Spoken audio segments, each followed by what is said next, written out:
সময় যতক্ষণ পেয়েছেন এটা আল্লাহ পাক আপনাকে নিয়ামত দিয়েছে। আপনি চিন্তা করুন, এখন হাসপাতালে লোক আছে না? হাসপাতালে লোক তারা মসজিদে আসতে পারেছে? নাই।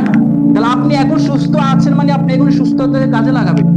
যদি আপনি আজকে অ্যাক্সিডেন্ট হন, আপনি আর ইবাদত করতে পারবেন না। তো যতক্ষণই সুযোগ হবে এখনই সুযোগটাকে কাজে লাগাবেন। আপনারা যারা মসজিদে আসছেন, এর আগে চলে আসছেন, আপনারাই ভাগ্যবান। আল্লাহ পাক তাদেরকে মসজিদে ঢুকায় না যাদেরকে আল্লাহ পাক কবুল করে। আল্লাহ কাদেরকে কবুল করে? যাদেরকে মসজিদে আনে। আপনাকে মসজিদে এনেছি বিদে আল্লাহ পাক আপনাকে কবুল করেছে, আল্লাহ পাক আপনাকে দেখেছে। যারা এখনো মসজিদে আসে নাই আল্লাহ পাক তাদেরকে ভালোবাসে না। যারা শুধু উজের ইকামত দিবে, তারপরে রুকু দিবে, চলে আসবে, তাড়াতাড়ি এসে রুকুতে ধরবে, এদের নামাজ আমার আল্লাহ পাক কাঁদে না। এদের জন্য আমার আল্লাহ পাক কাঁদে না, বিন্দু পরিমাণও কাঁদে না।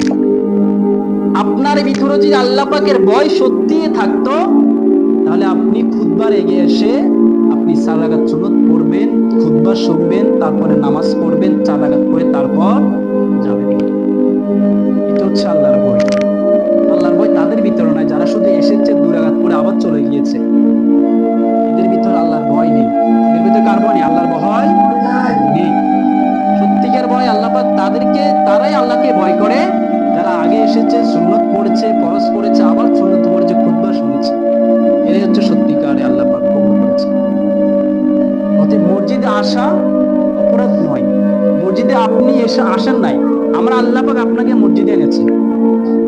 মসজিদে আপনি আসেন নাই, আমার আল্লাহ পাক আপনাকে মসজিদে এনেছে।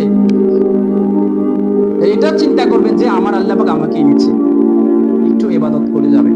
সময় যতক্ষণ পেয়েছেন এটা আল্লাহ পাক আপনাকে নিয়ামত দিয়েছে। আপনি চিন্তা করুন, এখন হাসপাতালে লোক আছে না? হাসপাতালে লোক তারা মসজিদে আসতে পারেছে? নাই। তাহলে আপনি এখন সুস্থ আছেন মানে আপনি এখন সুস্থতাকে কাজে লাগাবেন। যদি আপনি আজকে অ্যাক্সিডেন্ট হন, আপনি আর ইবাদত করতে পারবেন না। তো যতক্ষণই সুযোগ হবে এখনই সুযোগটাকে কাজে লাগাবেন। কারণ সব সময় ইবাদত করার সুযোগ থাকে না। যখনই সুযোগ আসে তখনই কাজে লাগাবেন। যখনই সুযোগ আসে তখন সুযোগটাকে কি লাগাবেন? কাজে লাগাবেন। এটি হচ্ছে আপনার আমার কাম্য। এখনো অনেকে গাড়ি চালাচ্ছে, এখনো রাস্তাঘাটে আছে, তারা কি মুসলমান নয়? হ্যাঁ, অবশ্যই মুসলমান। আমার আল্লাহ পাক তাদেরকে ডাকে নাই, মসজিদে ডাকে নাই। কাকে ডেকেছে? যাদেরকে আমার আল্লাহ পাক কবুল করেছে। যাদেরকে আমার আল্লাহ পাক কবুল করেছে।